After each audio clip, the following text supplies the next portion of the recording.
예수님의 이름으로 기도드립니다. 아멘. 죄의 법을 섬기노라라는 제목으로 이 시간 말씀을 전하도록 하겠습니다. 저는 어렸을 때 수련회 기간이 되면은 매우 기대하는 마음으로 그 수련회를 이렇게 바라보곤 하였습니다.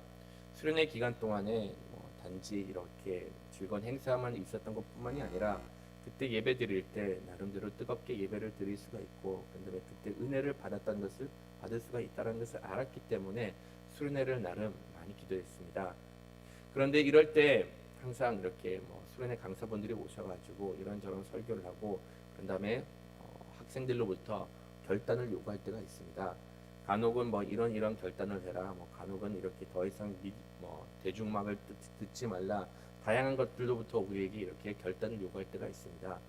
거기서 큰 은혜를 받은 친구들 같은 경우는 만약 강사분께서 더 이상 대중음악을 듣지 말라고 하면은 그 수련회가 끝나가지고 집에 돌아가서 테이프도 버려버리고 레코드도 다 깨뜨려버리고 그랬던 이렇게 주변 이야기를 듣곤 합니다. 저는 솔직히 그렇게 행동하는 사람 잘 이해가 가지 않더라고요.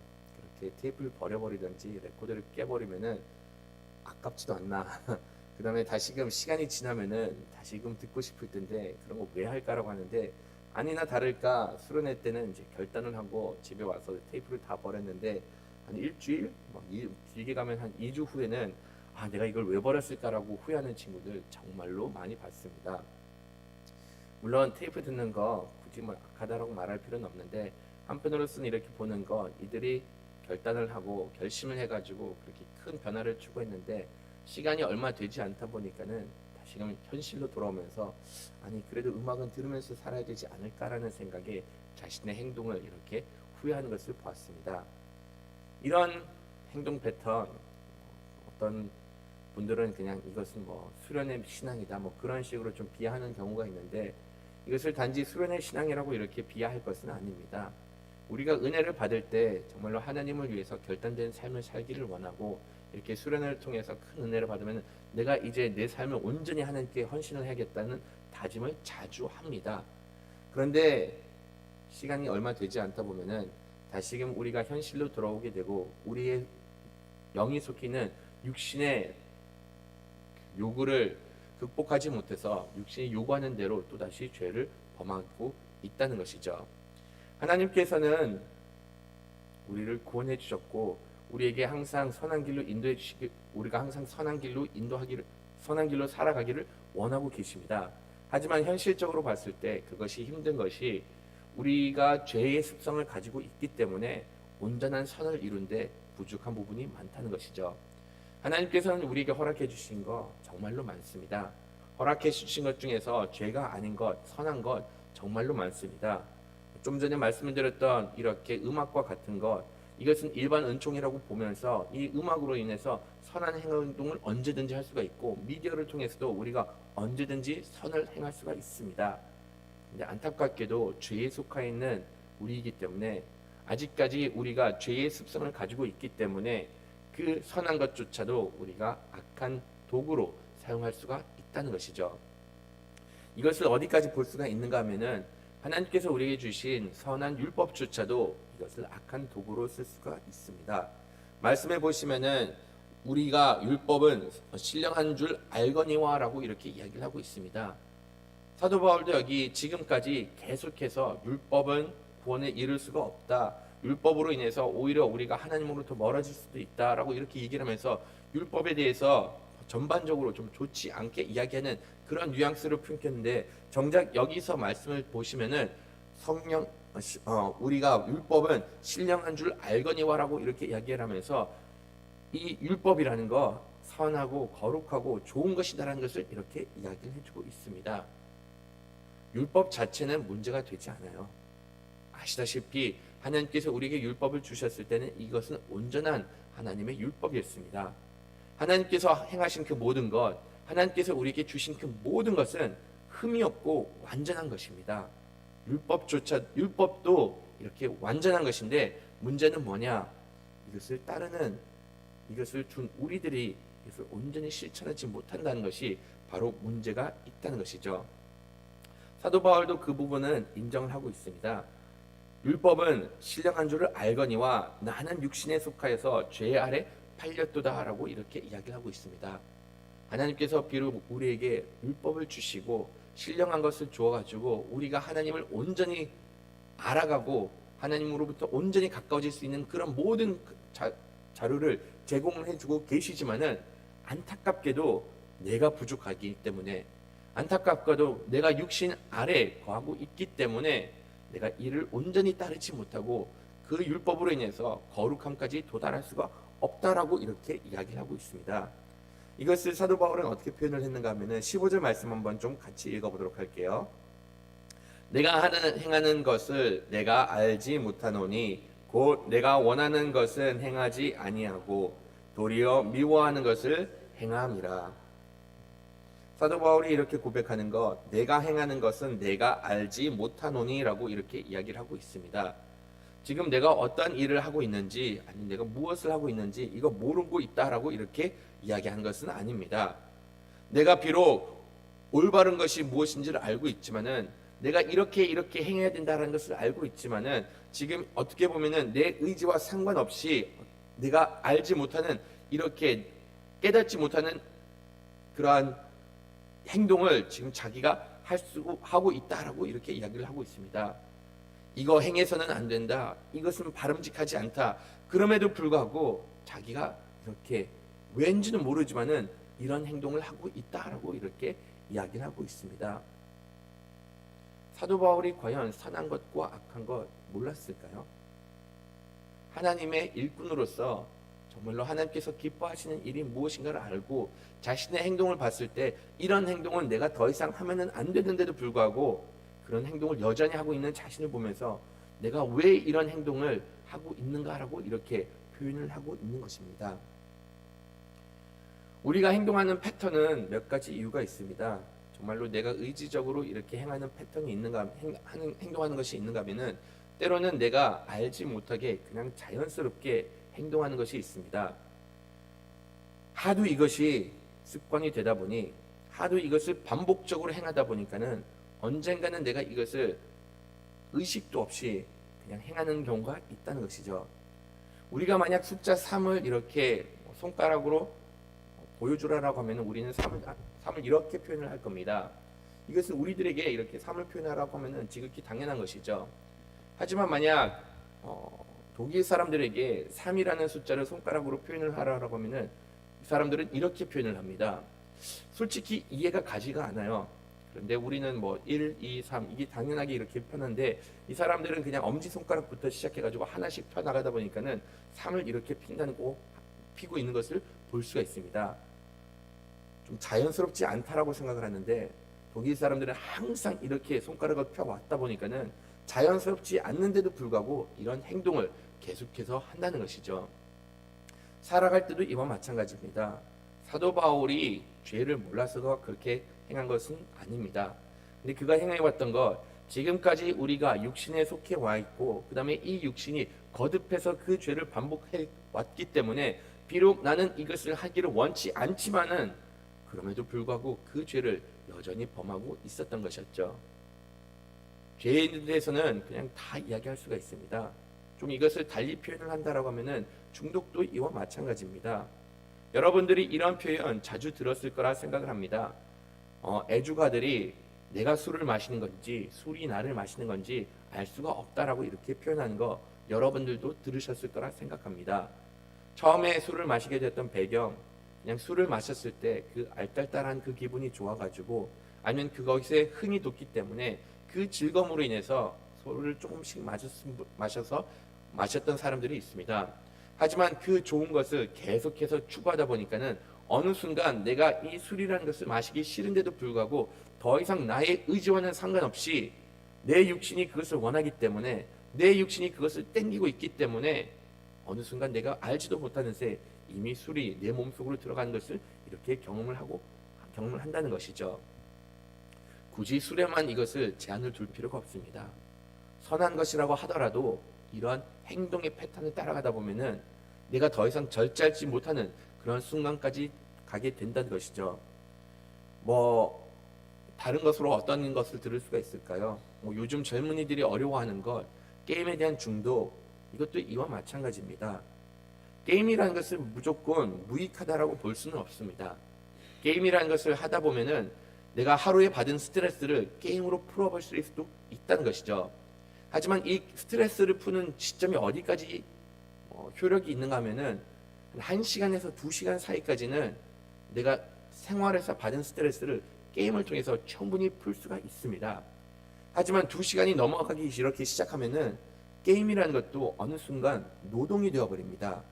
그래가지고 정작 게임으로 인해서 내가 스트레스를 풀려고 하지만은 오히려 이로 인해서 노동을 하다 보니 그 게임에 의해서 스트레스를 받게 된다는 것이죠.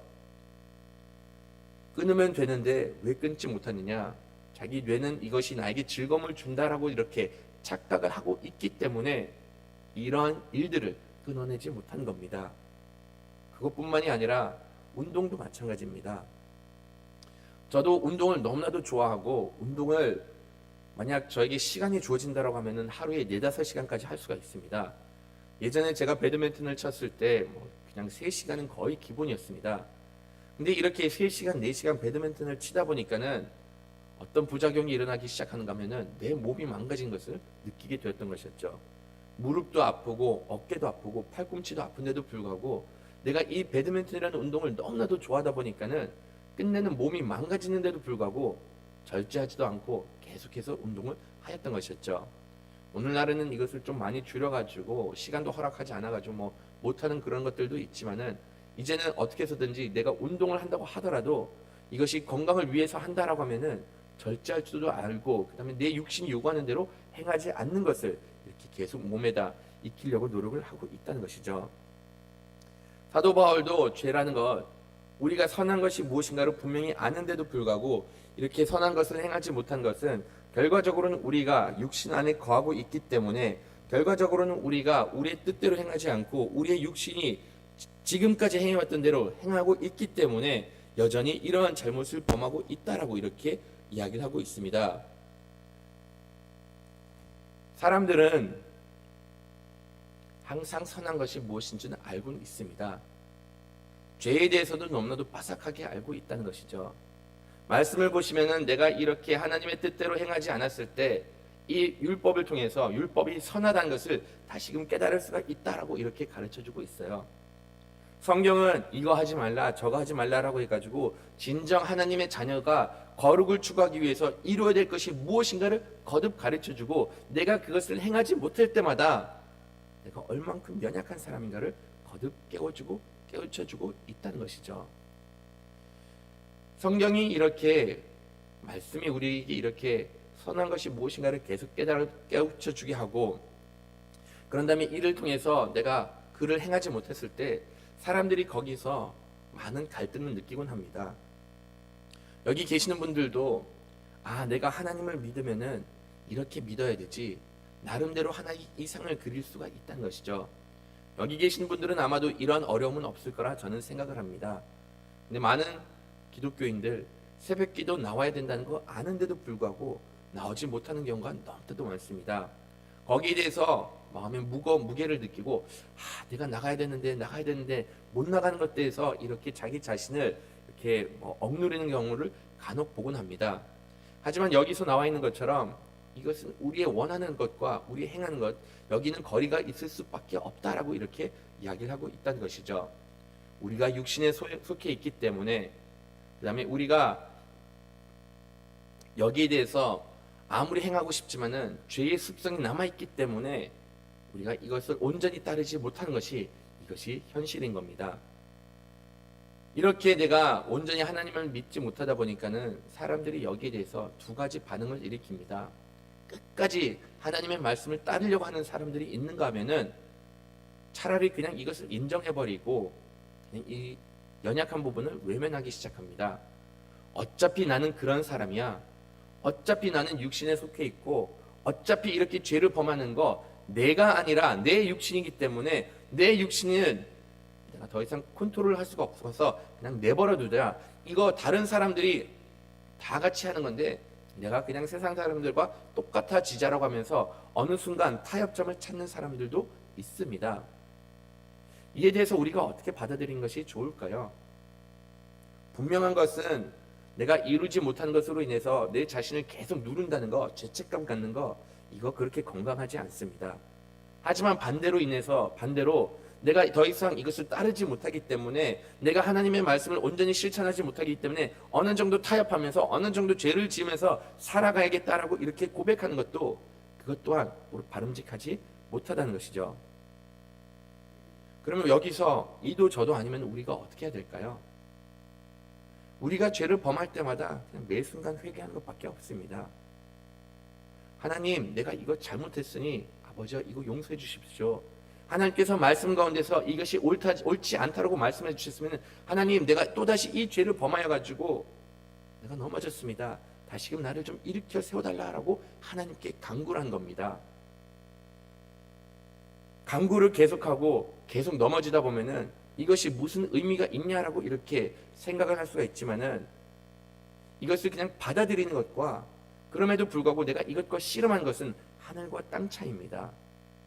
비록 내가 넘어졌지만은 간구를 하면서 지내다 보면은 죄에 대한 인식은 계속 심어지게 되는 것이고, 계속 내 자신을 이렇게 이야기를 하다 보면은 그 행동으로부터 조금씩 개선하게 나갈 수가 있다는 것이죠.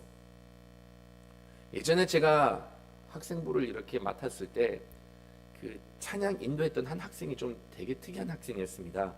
정말로 하나님을 정말로 사모하고, 그다음에 찬양 부르는 가운데 은혜롭게 찬양을 부르는데, 이렇게 찬양을 부르기 전에 기도를 하는데 항상 그 기도에 자기가 일주일 동안 살면서 잘못한 것을 이렇게 고백을 하였습니다. 근데 그가 고백하는 것을 들어보면 항상 똑같은 것을 고백을 하더라고요. 거의 1년 내내 같은 것을 고백을 하다 보니까는 제가 속으로 생각하는 거, 아니 1년 내내 계속 그 잘못을 똑같이 반복하면 이제 좀 그만 좀 할 때가 되지 않았을까, 아니면 이제는 우리가 다 아니까는 그 기도 안 해도 되지 않았을까라고 생각을 하는데, 그럼에도 불구하고 그 학생 그 기도를 끊임없이 하는 것을 이렇게 보게 됐습니다. 나중에는 근데 이런 생각이 들더라고요. 본인이 아무리 이것을 잘못한다고 하더라도 포기하지 않는구나. 내가 이것에 대해서 잘못을 인식하고 있고 내가 이것을 개선해야 된다는 것을 알고 있기 때문에 이 부분에 대해서 하나님께 항상 자기의 잘못을 고백하고, 어떻게 해서든지 내가 이 죄를 범하지 않을 수 있도록 자기를 인도해 달라고 하나님께 간구를 하는구나를 보게 되었습니다. 이것이 우리가 더 이상 우리의 육신 가운데 속하지 않을 수 있는 비결입니다. 우리는 아직까지 육신 가운데 속하여 있기 때문에 그 육신의 죄를 온전히 이길 수는 없습니다. 내가 나의 능력으로 하나님의 말씀을 따르겠다라고 이렇게 결심하면은 그것은 교만입니다. 나는 하나님의 말씀을 온전히 따를 수 있는 능력이 전혀 없기 때문에, 아담이 범한 죄가 아직까지 그 습성이 우리들 가운데 남아있기 때문에, 나는 육신으로 돌아가고 싶은 그런 갈망이 너무나도 크기 있기 때문에 하나님의 말씀을 온전히 따른다는 것 우리는 할 수가 없다는 것이죠. 하지만 우리가 예수님을 믿고 난 이후에 성령 하나님께서 우리 안에 거하고 계시고, 우리가 성령 하나님께 우리의 삶을 내어놨을 때 하나님께서 우리를 선한 길로 인도해 주시고 있기 때문에 우리는 하나님의 말씀을 실천할 수 있는 능력을 하나님으로부터 부여받는다는 것이죠. 성령님께서 역사하시면은 놀라운 일들이 벌어집니다. 성령님께서 역사하실 때는 내가 절대로 끊지 못하는 것들을 끊는 것들을 봤습니다. 예전에 제가 알고 있었던 한 성도님,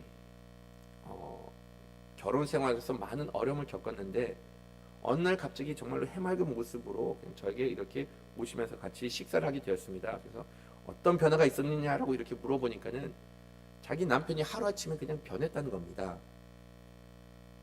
하루아침에 변한 것이 가능하냐라고 제가 물어봤는데, 그 전에 자기 남편 항상 술 마시고 집에 잘 들어오지도 않고, 그런 다음에 만약 집에 들어온다고 하더라도 가정을 돌보지도 않고 핸드폰으로 하루 종일 게임만 했었는데, 정말로 하나님께서 그 사람을 만져주다 보니 하루아침에 그 모든 생활을 이렇게 청산을 하고 가정적인 사람으로 이렇게 돌변하였다라고 이렇게 이야기를 하였습니다.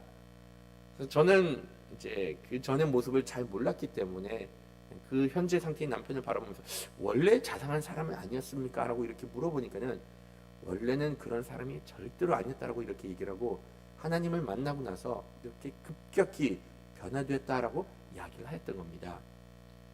정말로 믿기진 않지만은 같이 살았던 그 아내는 아마도 그 사실을 잘 알겠죠.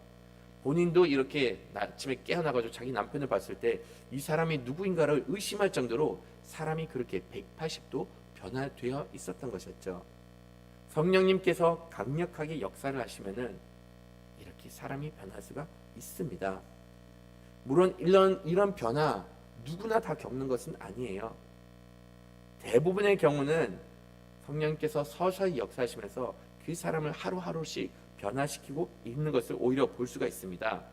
우리가 생각하는 것, 이제는 내가 나의 육신이 예수님과 함께 죽었는데 왜 내가 이렇게 하루아침에 변하지 못하는가라고 생각을 하면은 말씀에도 나와 있듯이 우리가 십자가에 못 박혔다라고 이렇게 표현을 하고 있습니다. 십자가에 못 박혔다는 것은 우리가 당연하게 우리의 육신이 이제 죽어야 된다는 것은 알고 있습니다. 근데 여러분들이 알고 있는 그 십자가형, 당장 죽음을 주는 그러한 형은 아닙니다. 교회 오래 다니신 분들도 아시겠지만은 십자가에 매달리는 순간 예수님은 당장 그날 이렇게 돌아가셨지만은 보편적인 사람들을 보면은 최소 3, 4일은 이렇게 생존을 하고 서서히 죽어가는 형이 바로 십자가형입니다. 십자가에 매달려 가지고 정말로 오래 가는 사람들은 일주일까지 이렇게 살다가 죽는 경우도 있다라고 이렇게 이야기를 하고 있습니다. 우리의 육신은 예수님과 함께 십자가에 못 박힌 거 사실입니다. 궁극적으로 우리의 육신은 죽게 되어 있다라고 우리는 확신할 수가 있습니다. 하지만 십자가형이 갖고 있는 특징처럼 당장 죽는 것은 아니라 서서히 우리의 육신이 죽어가는 것이죠. 서서히 우리가 성령 가운데 거하게 되는 것이고 서서히 우리가 성령 충만한 삶으로서 거룩한 삶을 추구해 나갈 수밖에 없다라고 이렇게 이야기를 해주고 있습니다. 우리의 육신이 언제 완전히 죽을까요? 우리가 언제 그 온전한 거룩함을 이룰 수가 있을까요? 여러분들도 그건 잘 아시다시피 우리가 하나님을 뵙는 그 순간 우리는 온전한 거룩함을 이룰 수가 있고 하나님께서 온전한 기쁨을 이룰 수가 있게 됩니다. 하지만 그 전까지만 하더라도 우리가 이 세상에 살아간다고 하면은 우리는 여전히 육신 가운데 속해 있는 것이고 여전히 이렇게 육신과 영에 대한 갈등을 이루면서 하루하루 살아갈 수밖에 없다는 것이죠. 이것을 항상 인지하고 사는 것 정말로 중요합니다. 만약 내가 예수님을 믿고 내가 거룩하기 때문에 나는 더 이상 죄를 범하지 않는다라고 이렇게 생각하는 순간 오히려 이럴 때일수록 우리가 넘어질 수가 있기 때문입니다. 사도 바울도 이러한 사실을 너무나도 잘 알고 있었기 때문에 본인이 본인을 표현했을 때 어떻게 얘기를 하고 있는가 하면은 오라 나는 공고한 사람이로다 이 사망의 몸에서 누가 나를 건지리오라고 이렇게 이야기를 하고 있습니다. 사도 바울 하면은 흠잡을 데가 없다라고 우리가 생각할 수가 있어요. 사도 바울 같은 경우는 신약 성경의 3분의 1을 기록할 정도로 정말로 위대한 하나님의 일꾼이었고 말씀을 보더라도 그가 신학적으로나 모든 부분에서 흠잡을 거 하나도 없었던 그렇게 어떻게 보면은 성경 가운데서 가장 위대한 인물 중에 하나가 아닐까라고 이렇게 쉽게 생각을 할 수가 있습니다. 그런데도 불구하고 사도 바울 자기가 자기 자신을 표현했을 때 나는 공고한 사람이다라고 이렇게 이야기를 하고 있습니다. 연약한 사람이고 죄악이 많은 사람이고 내가 온전히 하나님 앞에 나갈 수 없는 그러한 연약한 사람이다라고 이렇게 이야기를 했던 것이었죠.